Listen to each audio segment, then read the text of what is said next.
यहाँ पे बेल्ट का निशान पड़ा हुआ है, दांत यहाँ का टूट गया है। वो लोग तो कह रहे हैं आंचल ने आत्महत्या किया है।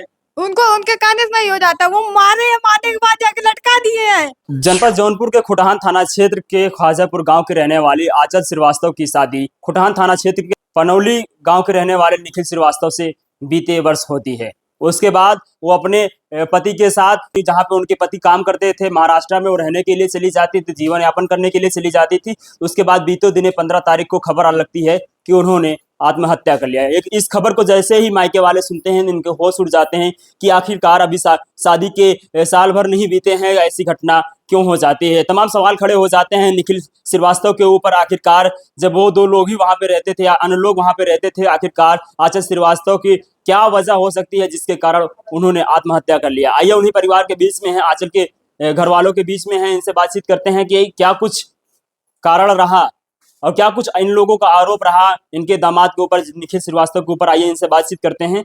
क्या नाम पड़ेगा माता जी आपका? विजय लक्ष्मी श्रीवास्तव। आंचल की माता जी हैं आप? जी। अच्छा, अभी बीते वर्ष से आंचल की शादी हुई थी, तो क्या लव मैरिज हुआ था, अरेंज मैरिज? नहीं, अरेंज मैरिज हुआ। अरेंज मैरिज हुआ था। तो किस कारण जो है कि आत्महत्या उन्होंने कर लिया?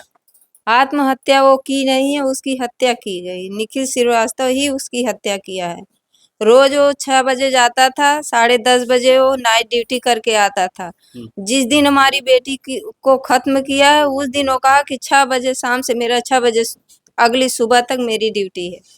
बीच में फिर वो 12 बजे आ जाता है। 11 बजे आया, वो खाना खाया, फिर वो चला गया। उसके बाद मेरी बेटी बात की, अचानक मेरी बेटी चुप हो गई। और फिर अगली सुबह वो ही फोन करता है मेरे पास कि मम्मी आंचल दरवाजा नहीं खोल रही। हम कहे बेटा दरवाजा क्यों नहीं खोल रही है? तो कहा कि पता नहीं। हम कहे ऐसा है, उसको खोलिए देखिए क्यों नहीं खोल रही है, फोन लगाइए। तो हम भी फोन लगा रहे हैं, कुछ देर तक 7 बजे तक उसकी कॉलिंग जा रही थी और 7 बजे के बाद उसका मोबाइल स्विच ऑफ हो गया है। उसके बाद निखिल हमसे कह रहे हैं 8:35 पर हमसे कह रहा है कि अरे मम्मी आंचल तो आत्महत्या कर ली, फांसी लगा ली। तब तो मेरे पैर खसक गए नीचे से। क्या आपकी बेटी इस तरीके से घटना को अंजाम दे सकती है? नहीं, मेरी बेटी ऐसा अंजाम कभी नहीं दे सकती। मेरी बेटी को तो गाय का अगर उसको खूंटा बांधने के लिए कह दिया जाए तो वो छोड़ देती थी, पापा ले जाइए बांधिए, मेरे बस का नहीं है उतनी। और इनके घर में जहाँ वो बता रहे हैं फांसी लगा रही थी, वो नीचे फर्श पे चटाई पर सोती थी। ना इनके घर में मेज था, ना इनके घर में टेबल था, ना इनके घर में बेड था।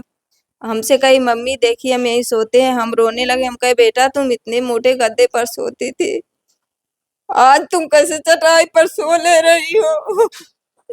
यानी जब शादी होती है तो क्या आपसे कभी उन्होंने शिकायत किया कि मम्मी घर वाले यानी हमारे पिताजी किस घर में शादी कर दिए, इन लोगों की प्रताड़ना से जो है मैं तंग आ चुकी हूँ? दूसरी बार जब आई कही मम्मी हम नहीं जाएंगे। हम कहे बेटा क्यों नहीं जाओगी? कही मम्मी इनकी मम्मी कह रही है कि तुम्हारी साड़ी जेवर अच्छे कुछ भी नहीं है। और उसका सारा जेवर भी ले ली, साड़ी भी ले ली और सामान भी उसका पैक कर दी। कही कि ऐसा है इसमें से तुम्हारा कुछ भी नहीं है। और मुझसे ये कही कि नहीं हम तो सब आंचल को दे दिए हैं। और आंचल मेरी नंगे पैर गई थी यहाँ से पूना, उसको पायल तक नहीं दी थी कि बिछिया पायल दी हो। उसकी बड़ी मम्मी दी थी पायल, वो पहन के हो गई। और जो हमने जेवर दिया उसको एक जेवर नहीं दिया गया। जब शादी करते हैं लोग, जीवन साथी चुनते हैं जीवन यापन करने के लिए, आखिरकार आंचल के साथ क्यों लोग जो ससुराल वाले इस तरीके से क्यों पेश आ रहे थे? उनको दहेज की लालच शुरू से थी, लेकिन वो वो पे नहीं कर रहे थे, लेकिन धीरे धीरे धीरे धीरे करके वो मांग रहे थे। दूसरी विदाई में कहे कि हमारे पास इन्वर्टर नहीं, आपकी लड़की को गर्मी लगती है, खरीदने की या देंगे। तो आंचल के पापा कहे ऐसा है मेरी बेटी को अगर परेशानी हो रही है तो हम दे देंगे। फिर दूसरी विदाई में इन्वर्टर दिए उसको। दहेज में क्या कुछ दिया गया था आंचल को? 10 लाख भैया नगद दिया गया था, 4 व्हीलर दिया गया था और जेवर में उसको हार दिया गया था, कंगन दिया गया था, चूड़ी दी गई थी, पाजेब दिया गया था, कान का झाला दिया गया था, कमर की पेटी दी गई थी। सब कुछ दहेज में सब कुछ देने के बावजूद भी आंचल की जान ले लेते हैं। जान ले लेते हैं। वो पैसे के लिए हमेशा मांग करते थे कि अभी अनूप से मेरे फिर पैसा मांगा था कि मेरे फॉर्म भरने के लिए अपने भैया से पैसा मांगो।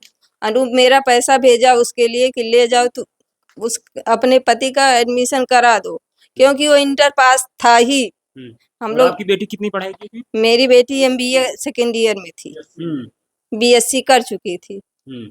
लेकिन हम लोगों के साथ बहुत बड़ा धोखा हुआ।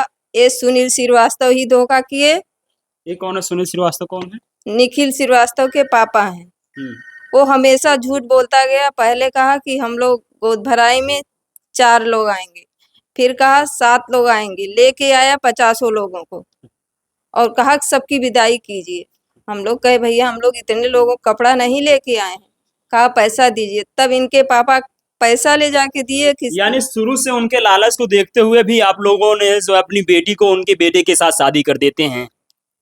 नहीं समझ पाए ऐसा हम लोग सोचे दुनिया का रीत रिवाज है, हो सकता है सही हो। अच्छा, कभी ये आंचल ने फोन लगा के आपसे, क्योंकि बेटियां अपनी माँ से ही जो है दुख दर्द बांटा करती हैं, तो कभी ऐसा उन्होंने किया कि फोन करके आपसे बताया हो कि उनके पति जो निखिल हैं उनको प्रताड़ित करते हैं या उनके ससुराल वाले उनको प्रताड़ित करते हैं? उनके ससुराल वाले जब ये पहली बार गई है तभी से प्रताड़ित करना शुरू कर दिए थे। दूसरी बार जब वो आई है तो मुझसे कही मम्मी हम नहीं जाएंगे ससुराल। तो हम इनके पापा से कहें, इनके पापा कहें बेटियां कब कहती हैं कि हम ससुराल जाएगी, लेकिन इनके पापा कहे कि विदाई कर देना है। देखो वो ससुराल जाएगी। कब तक बेटी जो है मायके में रहेगी? हाँ, इसलिए वो विदा कर दिए। लेकिन उस विदाई के बाद हमारी बेटी कभी सुख से नहीं रही।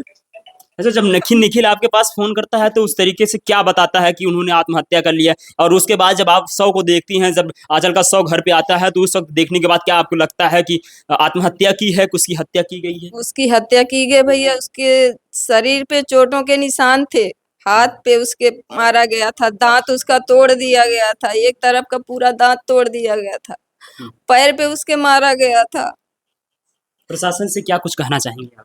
हम प्रशासन से यही कहना चाहें, जैसे मेरे आंचल के साथ वो लोग किए हैं सेम उसी तरह से उनको सजा दी जाए। बस इससे ज्यादा हम कुछ नहीं चाहें। उनके पूरे परिवार को दिया जाए। उनकी मम्मी भी छोड़ी नहीं है मेरी बेटी को। खाना बना लेती थी, खाना उसको खाने नहीं देती थी शाम को कभी। मेरी बेटी कहीं नहीं। ये देखिए आंचल की माँ है जो दुख बयां कर रही हैं कि मतलब सब कुछ देने के बाद, दहेज में धन दौलत देने के बाद भी जो निखिल श्रीवास्तव हैं जिनके ऊपर आरोप लगा रहे हैं कि उन्होंने इस तरीके से घटना को अंजाम दिया। आंचल की छोटी बहन है, इनसे भी बातचीत करने का प्रयास करते हैं। आंचल से आपकी आखिरी बार क्या क्या बातचीत हुई थी? आखिरी बात दीदी तो मेरी 3 तारीख को हुई थी। हम लोग जा रहे थे, उसके बाद दीदी फोन की थी और हम लोग मामी के घर पहुंच चुके थे। 3 तारीख को फोन की, तब रोने लगी थी। फिर उसके बाद रो रही थी, फिर हम कहे मम्मी फोन उठाई, कहीं क्या हुआ आंचल? तो कहे कि हमको कपड़ा ठूस के मारे हैं, मुंह से खून आ गया था नाक से। फिर उसके बाद हम तब फोन कट गया, तो फिर हम अपने फोन से फोन किए। हम कहे जीजा क्यों मारे हैं उसको, क्यों उसको मारे? कह रहे हैं मैं नहीं मारा हूँ, अब मारूंगा। यानी फोन पे ही कहते हैं अब तक नहीं मारा था लेकिन अब मारूंगा आंचल को। हाँ, अब मारूंगा। उसके बाद वो सब लोग उनके ससुराल वाले ये कहते थे दीदी से कि मेरी बड़ी बहन के ससुराल में, मतलब उनकी बड़ी ननद के ससुराल में उनके साथ बहुत बहुत गलत लोग करते थे। और वही लोग वही मतलब उनके ससुराल में जो गलत होता था उनके ननद के साथ, वही मेरे दीदी के साथ लोग करते थे। यानी जो आंचल है, आंचल के ननद के जो ससुराल में उन लोगों की तरह होता था, वही आपकी बहन के साथ भी पेश आते थे उसी हाँ, तरीके से। पेश आते थे।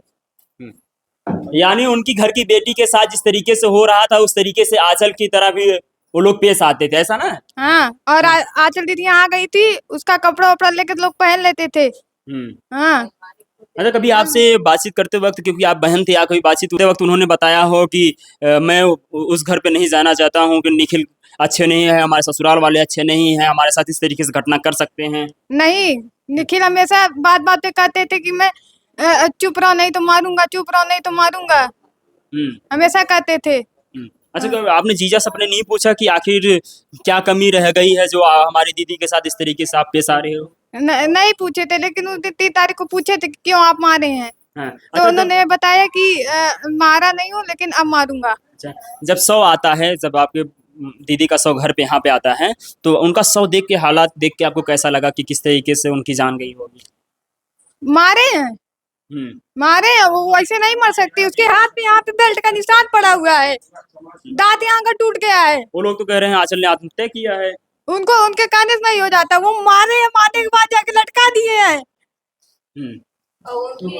आखिर बातचीत हुई थी आपसे कि जिस दिन ये घटना हुई उसके आसपास बातचीत हुई थी आपसे? नहीं, सुबह फोन किए थे मेरे फोन पे, हाँ, क्या कहा उन्होंने? कहे आंचल फोन नहीं उठा रही है। तो हम कहे कि कर रहे हैं। तो हम फोन किए 7:30 बजे, आंचल दीदी कॉलिंग जा रहा था। उसके बाद मम्मी जब फोन की तो फोन स्विच ऑफ हो गया था आंचल दीदी का। हाँ। और ये फोन स्विच ऑफ निखिल किए होंगे, क्योंकि जब वो नहीं थी तो कौन करेगा। अच्छा, इसके पहले कभी बातचीत करते वक्त उन्होंने बताया कोई जो आपके जीजा हैं गलत तरीके से पेश आते हैं आपके साथ? कभी नहीं बताई थी, घर की बात नहीं बताती थी। अच्छा, उनके साथ कौन कौन रहता था? जीजा रहते थे और वो दीदी रहती थी यहाँ वहाँ पे पुणे में। 2 ही लोग रहते थे क्या? हाँ, और मेरा यही है कि जैसे मेरी दीदी मरी वैसे निखिल को भी मारा जाए। महाराष्ट्र की सरकार से यानी महाराष्ट्र की प्रशासन से क्या कुछ उम्मीदें लगाएंगे, क्या कुछ कहना चाहेंगे? यही कहना चाहेंगे जी, निखिल को सजा, कड़ी से कड़ी सजा मिले। जैसे मेरी दीदी के साथ हुआ है वैसे उनके भी साथ हो।